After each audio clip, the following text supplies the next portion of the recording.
they learn that if a human being is freestyling, the part of the brain that self-critiques turns off. That's powerful.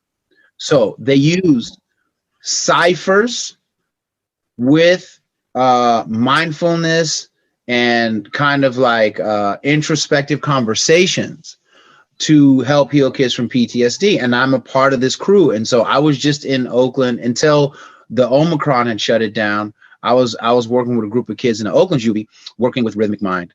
And I saw firsthand that, you know, a lot of these youngsters, like we think of Tupac, Big, KRS, whoever else we just mentioned, you know what I mean? Public Enemy, whatever. Like they don't, like when we said, oh, we want you to listen to this song from Nas, they thought we were talking about Lil Nas X. As big as Nas is, they really thought we were talking about Lil Nas X. And we were like, no, Illmatic, you have to listen to this record. And they were like, oh, what? And when they listened to it, they were into it, right? I think the generation gap in terms of stylistically and what the content is, right, today can really just be cured by human beings from that era, meaning people like me and people like you, talking to them directly, right? A lot of the people who complain about the nature of the content now are also the same people that never talk to the kids about what real hip hop is. So they'll be like, oh, really? They don't know. Right now, despite the cancer of white supremacy and the school to prison pipeline being so proactive, you know, it's a 24-hour war machine that's been on for 400 years, right? So we're late to the game, okay? We're late to the game.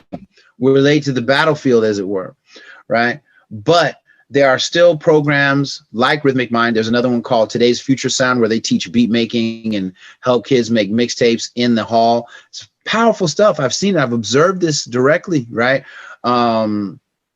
And so there's another brother who named Tyson, who right now his org is working with Oakland Reach, where they do like virtual mentoring, you know what I mean, to help kids stay on track with their homework so they stay on path and everything. Right. Plus he's a dope poet. He wrote a book called Black Boy Poems.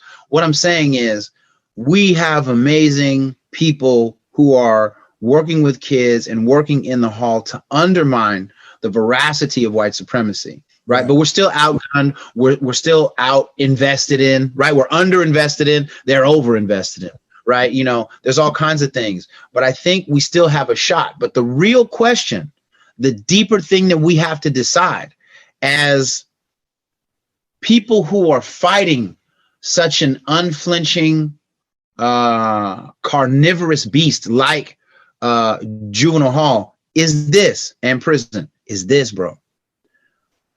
Right now, hella people are about to get ready to hate me, bro. They're about to hate me right now. I'm about to say something that really, right? But it wouldn't be the first time, if you know me, that people are upset.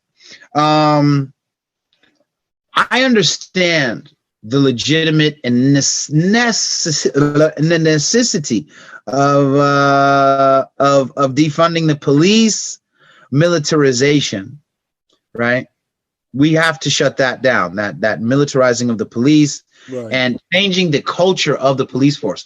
One of the craziest things Shamako Noble ever said to me was in 2000. He said, we need to be able to go into the police force and teach them about culture. Right. So we can de-escalate them. I was like, what are you talking about? Whoa. That was a prophetic moment. What I do. I didn't understand it. I didn't understand it.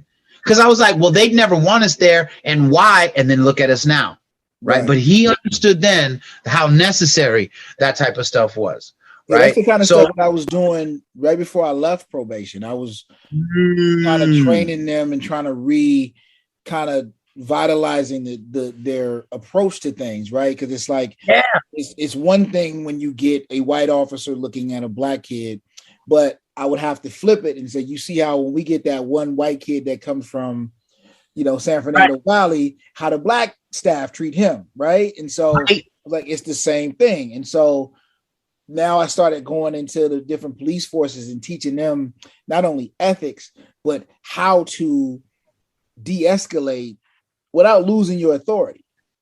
Hey, bro, see, that's what's needed, right? So here's my thing though. Hella people, right? Obviously, Obviously, with the murders of so many black men and women and children, right? Just in recent years, we didn't even talk about 95. We're going to leave Rodney King out of it, right? You know what I mean? We're going to leave a whole bunch of people, right? You know, I'm going to do Diallo. I'm not even going to bring them up. I'm going to just say in the last 10. We're going to leave in the last 10 because that's how devilish the whole system is, right? With the way that they kill us. But what I'm saying is the dope dealers, the pimps, the human traffickers, they don't take days off. Right. I don't like cops who are oppressive, who are racist, who are profiling. Okay. Right. But cops who do their job, guess what? I want them to do their job. Fact. I do. Right. Because I got older parents. You heard me? Right. I got daughters and sons. You understand me? And if somebody does them wrong, if somebody kills them, what you talking about defunding the police? Well, okay, well, where's the hood forensics team so we can figure out who killed this person? Yeah. Oh, there is none. Oh, okay then, right? Oh, some girl got kidnapped. We can't find her. Oh, well, are streets talking? Right. I'm not hearing a lot. Right. Okay, well then don't talk to me about defunding the police. I'm down for defunding the militarization of the police. Right. I'm down for funding things that help them understand that the average non-white citizen isn't an immediate threat to their life. Right. That's what I want to fund. But these killers are still out here. These weird ass molesters are still out here. These dope dealers don't stop. These bangers don't quit. And so I can't back a defund the police blanket kind of statement. Right. I think that we need to be deliberate. We need to understand where the pain appropriate funds. Yeah, exactly. Right. So, hey, guess what? We're not really defunding the police, but it turns out you don't need 7 tanks. OK, right. You don't need 7 tanks. So we're going to take the money for 7 tanks and we're actually going to put that in education. We're actually going to put that in the training of Black and Latino and LGBTQ teachers. We're actually going to take this and put it back into an athletic program because we know that one of the reasons the kids are on the streets is because the athletic programs don't exist anymore. So we're going to refund the things, the music programs, right? The things that we know, the cultural things that we know help kids move forward with. Okay. And so to the same degree, look, when I'm in the hall, people know I always ask for the hardest kids, the hardest units, the roughest dude every time. And I can be very frank with you, right? We can have as much empathy as we need for the school to prison pipeline. Right. But when I tell you that I know youngsters, man, that do not have a problem clapping anybody because they haven't been taught right. They don't have parents. They don't go to school. They sell drugs. They rob drug dealers. Right. Listen to me. If you shut that facility down, these days in the streets, rob. Whose kids you think they can rob? Exactly. They're gonna rob your kids, my kids, the neighbor's kids. Who's cool? He didn't do nothing. Okay, so we need to think about. Look, you know me, man. I bomb atomically. Right. I'm a strategist. Okay, so in strategy, one of the things you learn is, before you demolish a thing, you have to be clear exactly about how you're going to replace what you've destroyed. Exactly. You understand me? So Don't talk to me about defunding the police if you're not walking my mom home. Right. Don't talk to me about defunding the police if you're not looking after that little girl and you know both her parents work and she's home alone. Right. Don't talk to me, bro. Don't talk to me. And this is not in any way a celebration or a support of bad police or racist ideologies or violent cops. That's not what I'm talking about, man. I'm talking about how do you replace a system you intend to destroy? And unless and until you've done that in your school system, right? We don't like Miss White Supremacy. Let's shut that place down. You don't even know algebra, dog. Shut your ass up. Right. They need mathematics. They need real history. It's not enough to say that because of white supremacy, we want to remove X, Y, or Z. We have to know how we're going to replace what we intend to destroy. And that is revolution. And until you do that and you're clear about that, you better just work on the kids as best we can, try to undercut white supremacy at every corner, right? Invest ourselves with a presence and an intelligent strategy to help and harness their innate beauty and minds and spirits into something excellent for the future. But I don't want them young shooters out on the streets, dog. I'm just being honest. And that, you know what I'm saying? Like, I can recognize that not wanting them on the streets is not supporting white supremacy. Right. Yeah, I know for me in the work that I do, you know, I'm in the house talking to the parents like, okay, what can we do to help you help us?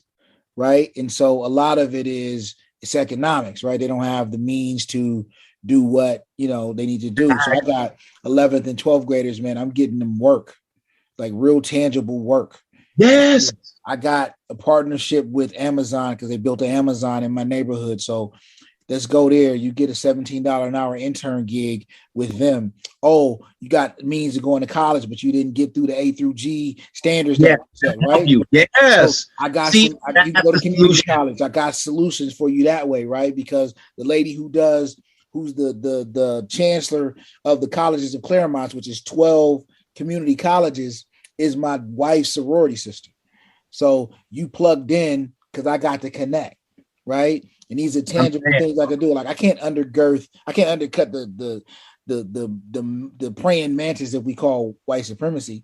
It's 400, like you said, it's 400 years head start, right? All I got is one pistol, and I'm gonna make sure that my area is clean. You feel me?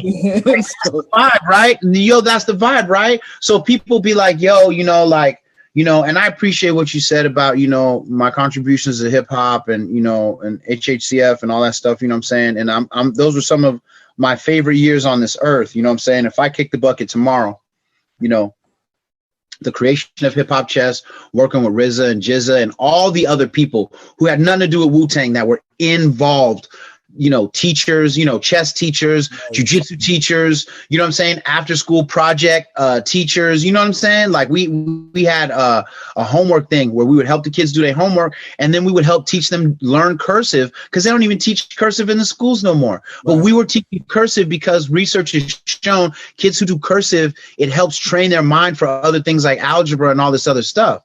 So, you know, not letting your kids print actually is an important skill set. And the parents would come home and come pick up their kids and be like, yo, I didn't know y'all was teaching cursive. Yeah, that's what we do. So I love, you know, those times. But my point, which I lost somehow in daydreaming about the old days of hip hop chess. What my point, I think, was that, you know, we have a lot of really great solution-based people out here, right?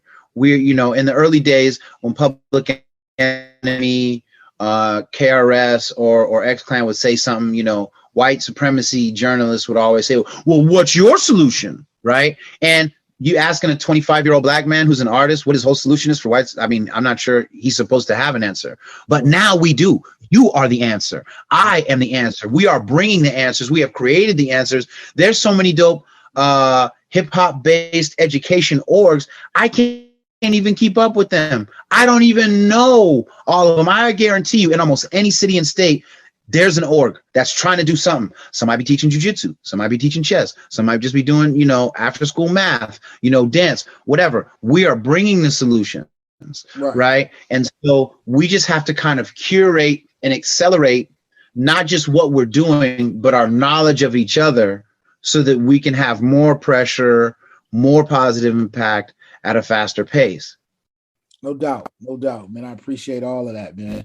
So yeah, let me get into real simply put, what was that moment, man, that you fell in love with hip hop? No, I can tell you. So I think it was 1982. Might have been, it was 3. I went to my cousin's house, my cousin Steve. And so I was always more artistic and super nerdy still and quiet. He was more athletic and he started lifting weights. Like, this fool looks like Apollo Creed right now, blood. It's disgusting. Anyway, he was lifting and I was sitting on his mom's washing machine in the garage, and he had a boombox.